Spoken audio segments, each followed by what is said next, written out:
हाय, मैं सोनिया हूँ विद्या गुरु से। स्टार्ट करने वाले हैं सेंटेंस एरर का एक सेशन। अपनी तरफ से पूरी कोशिश करूँगी जितने भी एरर्स पढ़ा रही हूँ आपको सारे समझ में आए। बस आप ये कोशिश करिएगा, ये सारे के सारे रूल्स होंगे, आप इन सारे रूल्स को कहीं पर नोट डाउन करिए। बिकॉज अगर रिविज़न का टाइम आया एग्ज़ाम डेज से पहले आप इन्हें रिवाइज़ कर पाएंगे अगर आपने कहीं पर इन्हें कलेक्टिवली लिखा हुआ है तो मेरे हिसाब से बेनिफिट देगा। मैं अपनी तरफ से पूरी कोशिश करूँगी आपको समझ में आए। वीडियो अच्छा लगेगा लाइक करिएगा, शेयर करिए, सब्सक्राइब ज़रूर करिए बच्चों, ताकि जो भी वीडियो हम लोग डालेंगे उसका नोटिफिकेशन आपके पास आ जाए और आप वो वीडियो देख पाएँ। एंड आई होप ये वीडियो आपको पसंद आएगा और आपके लिए रेलिवेंट होगा। तो फर्स्ट क्वेश्चन कहता है, have you gone through either of these 3 chapters that are included in this volume? Have you gone through either of these 3 chapters that are included in this volume? थोड़ा सा ये दिमाग लगाइए कि जब हम बात कर रहे हैं यहाँ पर 3 चैप्टर्स की, किसकी बात कर रहे हैं बच्चों? हम लोग 3 चैप्टर्स की बात कर रहे हैं। तो 3 के साथ ईदर नहीं आता है। आप लोग बहुत छोटे हैं तब से ही आप लोग हम श्योर पढ़ते आ रहे हैं, चाहे वो ईदर और हो, नीदर नॉर हो, अकेला ईदर भी हो, तो it refers to 2। That means अगर ईदर और कोई बोल रहा है तो वो 2 में से ही एक की बात कर रहा है। नीदर नॉर बोल रहा है तो भी वो दोनों में से किसी की भी नहीं बात कर रहा है। बात ये है कि वो नेगेटिव नीदर था, पॉजिटिव ईदर है। मैंने कहा जब 2 चैप्टर्स आए थे तो ईदर ठीक था, लेकिन यहाँ पर 2 नहीं आए हैं, यहाँ पर 3 चैप्टर्स आए हैं। 3 चैप्टर्स के लिए ईदर नहीं लगाना चाहिए, बिकॉज बच्चों ईदर आता है 2 के लिए। यहाँ पर चैप्टर्स 3 हैं, ईदर नहीं आएगा। ईदर की जगह पर यहाँ पर आपको लगाना पड़ेगा एनी। अब एनी इसलिए आया है बिकॉज एनी 2 से ज़्यादा के लिए लगाया जाता है। हम 2 चैप्टर्स की बात करें, have you gone through either of these 2 chapters that are included in this volume? ठीक है, कोई प्रॉब्लम नहीं है, either of these 2 chapters. But as soon as I say have you gone through either of these 3 chapters, that is wrong. 3 chapters के लिए either नहीं आता है, सीधी सी बात। बस हमने इतना कहा, 3 के लिए यहाँ पर एनी लगना चाहिए था। यहाँ पर 2 होता ईदर चल जाता, लेकिन मैंने क्या कहा, यहाँ पर एनी आएगा। क्यों? क्योंकि यहाँ पर 3 आया है। तो हमारा करेक्ट सेंटेंस बी पार्ट में एरर है, इनसर्कल कर दिया है मैंने, बी पार्ट में एरर है। Have you gone through any of these 3 chapters that are included in this volume? Now the sentence is correct. Rajesh has agreed to marry with the girl of his parents choice. Important बात ये याद रखिए, आप बोलते हैं marry me, आप ये नहीं बोलते मैरी विद मी, आप ऐसा बिल्कुल नहीं बोलते हैं। आप क्या बोलते हैं? Marry me. दैट मीन्स आपने जो भी लिखा हुआ पढ़ा है उसमें मैरी के बाद अगर आपको याद आएगा विद बोलना गलती मानी जाती है। क्यों? क्योंकि ये कॉमन मिस्टेक है जो लोग करते हैं और जनरली बोल देते हैं मैरी विद मी, वो गलत है। मैंने कहा it should be marry me, marry के बाद विद प्रेपोजिशन नहीं आता है, याद रखिएगा। एरर बी पार्ट में है। अगेन रूल है, मैरी के बाद विद नहीं लगाएंगे। Rajesh has agreed to marry the girl of his parents choice. Error B part में। Inflation and shortages have made it very difficult for him to make his both ends meet. अब both ends meet का मतलब क्या है? पहली बात बच्चों, both ends meet एक फ्रेज होता है।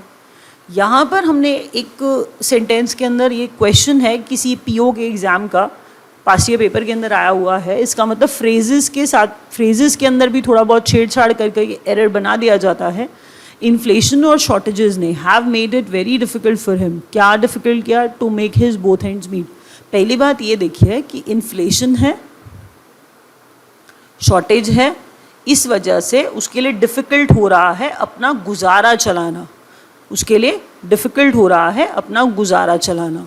तो बोथ एंड्स मीट का मतलब क्या होता है? गुजारा चलाना। बोथ एंड्स मीट का मतलब क्या है? गुजारा चलाना। अपने सस्टेनेंस की बात हो रही है, और अगर बच्चों सस्टेनेंस की बात हो रही है तो थोड़ा ये सोचिए कि वो सस्टेनेंस के लिए फ्रेज क्या है, बोथ एंड्स मीट या ends meet. His both ends meet का मतलब गलत है। प्रॉब्लम क्या आ रही है हिज के अंदर? हिज का मतलब वो जो इंसान है ना, उसका top to toe both ends जो है इंसान के मिला दिए, मीट करा दिए, मीनिंग बदल जाएगा। Phrase his both hands meet नहीं है, ये एक्चुअल बोथ हैंड्स मीट हो जाएगा। मतलब किसी का सर और उसकी टो को अगर सर को और उसकी टो को मिला देंगे तो उसे कहेंगे his both hands meet. But यहाँ पर वो लिटरल सेंस नहीं है, यहाँ पर हम लोग फ्रेजल मीनिंग दे रहे हैं। फ्रेज बोथ हैंड्स मीट होता है, हिज बोथ हैंड्स मीट नहीं होता है। Inflation and shortages have made it very difficult for him to make both ends meet. गुजारा चला पाना इन्फ्लेशन और शॉर्टेजेस की वजह से उसके लिए डिफ़िकल्ट हो रहा था, तो हमने कहा वहाँ पर बोथ हैंड्स मीट आएगा। बस इतना याद रखिए, अगर नहीं समझ आया कोई बात नहीं, ये याद रखिए कि फ्रेज में हिज, हर, माय ऐसी चीज़ों का इस्तेमाल नहीं होता। मैं बोल दूँ माय बोथ हैंड्स मीट, इसका मतलब मेरे सर से पैर तक आपने दो एंड्स को मिला दिया है, जबकि मीनिंग तो वो है ही नहीं। मीनिंग तो ये कह रहा है कि हम गुजारा नहीं चला पाते हैं। तो गुजारा चला पाना, सस्टेनेंस, अपना सर्वाइवल जो है वो बहुत मुश्किल हो रहा है। तो बोथ हैंड्स मीट, गुजारा चला पाने वाली बात हो रही है। When the boy committed, error C part में था। When the boy committed a mistake, the teacher made him to do the sum again. Important चीज़ ये याद रखिए, जब हम made him लगाते हैं, देखिए मैं कभी भी ऐसी लैंग्वेज का इस्तेमाल नहीं करती हूँ, ये आपके लिए रेलिवेंट ही नहीं है। सपोज़ अगर मैं अभी ये बोल दूँ यहाँ पर बेयर इन्फिनिटिव आएगा तो बहुत कम बच्चे मेरी बात को समझ पाएंगे। मैं ऐसा कुछ नहीं बोलूँगी, जो आपको समझना है आसान लैंग्वेज में बिल्कुल यही समझा रही हूँ कि समझिए। अगर कोई कहता है मेड, सेंटेंस समझिए ना, किसी ने कहा I made him stand in the sun, I made him stand in the sun. तो आप क्या ये देख पा रहे हैं कि I made him stand in the sun बोला है, I made him to stand in the sun थोड़ा बोला है। इसका मतलब मैं ये कह रही हूँ कि जहाँ पर मेड आता है तो मेड के बाद बच्चों टू प्लस वर्ब की फर्स्ट फॉर्म नहीं आती, सिर्फ वर्ब की फर्स्ट फॉर्म आती है। टू नहीं लगाते हैं, मेड के बाद टू नहीं आएगा। I made him stand in the sun. देखिए ग्रामेटिकली बोलूँ तो बेयर इन्फिनिटिव आता है, मैं ये बोल दूँगी, लेकिन फिर आपको इन्फिनिटिव, बेयर इन्फिनिटिव, देखिए आपको नाम जानने से कुछ फ़र्क फ़ायदा होगा नहीं। मैं आपको ये बता रही हूँ कि रूल क्या है, वो बेयर इन्फिनिटिव बेसिकली होता क्या है। अगर मैं बता देती हूँ चलिए थोड़ा सा आपको, कि अगर इन्फिनिटिव उसको कहते हैं जिसमें टू प्लस वर्ब की फर्स्ट फॉर्म आती है। हमने कहा इन्फिनिटिव क्या होता है, टू प्लस वर्ब की फर्स्ट फॉर्म आती है। But as soon as I call it bare infinitive, तो बेयर इन्फिनिटिव में टू हट जाता है, सिर्फ वर्ब की फर्स्ट फॉर्म आती है। तो मैं ये कहना चाह रही थी इन शॉर्ट कि मेड के बाद टू नहीं लगाते, सिर्फ फर्स्ट फॉर्म आती है। तो डू क्या है, वर्ब की फर्स्ट फॉर्म। मेड के बाद बच्चों टू नहीं आया, सिर्फ वर्ब की फर्स्ट फॉर्म स्टैंड आया। I made him to stand in the sun नहीं, I made him stand in the sun. तो इससे याद रह जाएगा आपको कि मेड के बाद टू नहीं आता है, मेड के बाद बच्चों फर्स्ट फॉर्म आती है, टू नहीं आता है। तो टू प्लस वर्ब की फर्स्ट फॉर्म नहीं आएगी, सिर्फ फर्स्ट फॉर्म आएगी, ये याद रखिएगा। तो एक बार रिवाइज करते हैं पहले जल्दी से। क्या पढ़ा? फर्स्ट रूल हमने पढ़ा था कि 3 चैप्टर्स थे, इसीलिए वहाँ पर ईदर ऑफ दीज 3 चैप्टर्स नहीं आएगा, एनी ऑफ दीज 3 चैप्टर्स आएगा। मैरी के बाद विद नहीं लगाते हैं। नेक्स्ट बताया था बच्चों कि फ्रेज है उसका बेसिक स्ट्रक्चर चेंज मत करिए, उसके अंदर कुछ ऐड या लेस मत करिए। फ्रेज अगर बोथ हैंड्स मीट है तो उसके आगे हिज और माय मत लगाइए, क्योंकि लिटरल मीनिंग नहीं लेना है, फ्रेजल मीनिंग है। तो फ्रेज बोथ हैंड्स मीट का मतलब होता है गुजारा चलाना। अगर आप हिज बोल देंगे तो यहाँ पर हिज मतलब उस इंसान के दो एंड्स को, दो कोनों को मिलाना हो जाएगा, जबकि इंसान के दो एंड्स को नहीं मिलाना है यहाँ पर, तो हमें अपना गुजारा चलाना है। तो फ्रेज आएगा एग्जैक्टली बिल्कुल वैसे ही जैसा वो होता है, बोथ हैंड्स मीट। दूसरी बात आपको ये बताई कि मेड के बाद टू प्लस फर्स्ट फॉर्म नहीं आती है, मेड के बाद बच्चों सिर्फ फर्स्ट फॉर्म आती है, मतलब इसे बेयर इन्फिनिटिव कहा जाता है। आगे बढ़ते हैं, नेक्स्ट पॉइंट देखिए ज़रा, नेक्स्ट क्वेश्चन के साथ। कहता है unless the government does not revise its policy of liberalisation the growth of indigenous technology will be adversely affected. Adversely affected, adverse का मतलब ऑपोजिट होता है, गलत इफेक्ट होगा। अनलेस लिखा है, अनलेस के बाद नेगेटिव इस्तेमाल नहीं करते हैं, अनलेस के बाद नेगेटिव नहीं आता है, unless the government revise its policy of liberalisation. पहले सुनिए, रिवाइज नहीं आएगा क्योंकि यहाँ पर डज हटाया है और गवर्नमेंट सिंगुलर है, तो सिंगुलर के बाद यहाँ क्या आना चाहिए था, एस या ई एस। तो हमारा करेक्ट आंसर क्या बनेगा, if we remove does not from here, S या ई एस तो इसका कैरी होगा ना, वो तो लगेगा कहीं ना कहीं, तो वो वर्ब को एस या ई एस दे देंगे, एस या E S. Unless the government revises its policy of liberalisation, the growth of indigenous, indigenous का मतलब होता है जो कंट्री में बना है, आपकी कंट्री से बिलोंग करता है, indigenous technology will be adversely affected.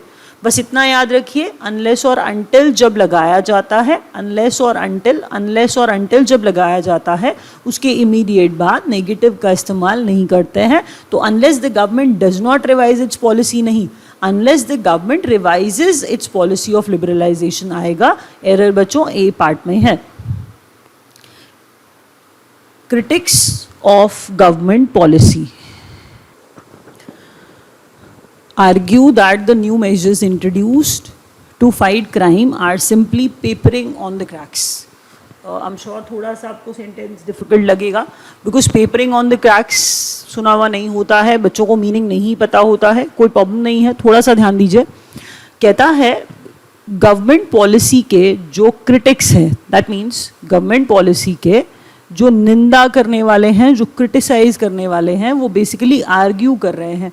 किस बात पे आर्ग्यू कर रहे हैं, कि जो न्यू मेजर्स इंट्रोड्यूस किए गए हैं टू फाइट क्राइम, क्राइम से फाइट करने के लिए, वो कैसे हैं। अब यहाँ पर देखिए वो कह रहा है कैसे हैं, papering on the cracks. What does it mean now.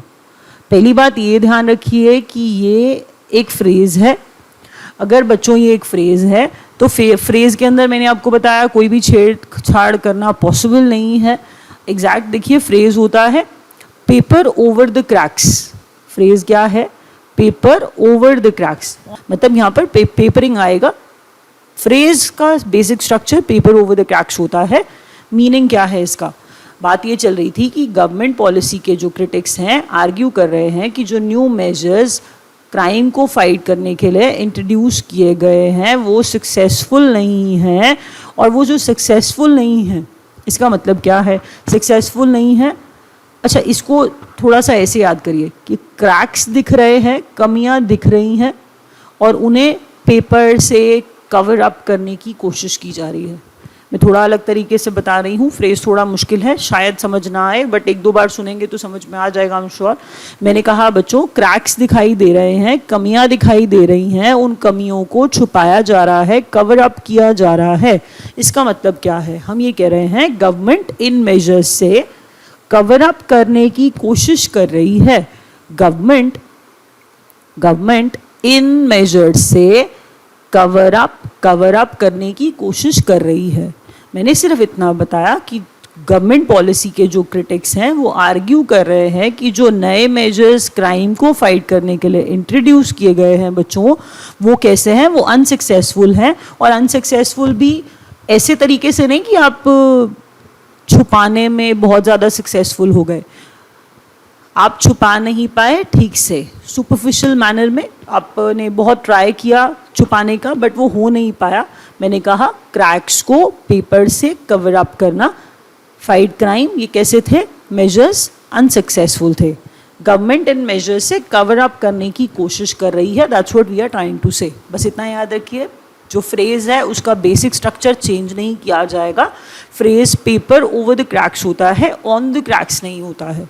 You must make up the time you wasted this afternoon by working late tonight. ध्यान ये रखिए बच्चों, you must make up the time you wasted नहीं।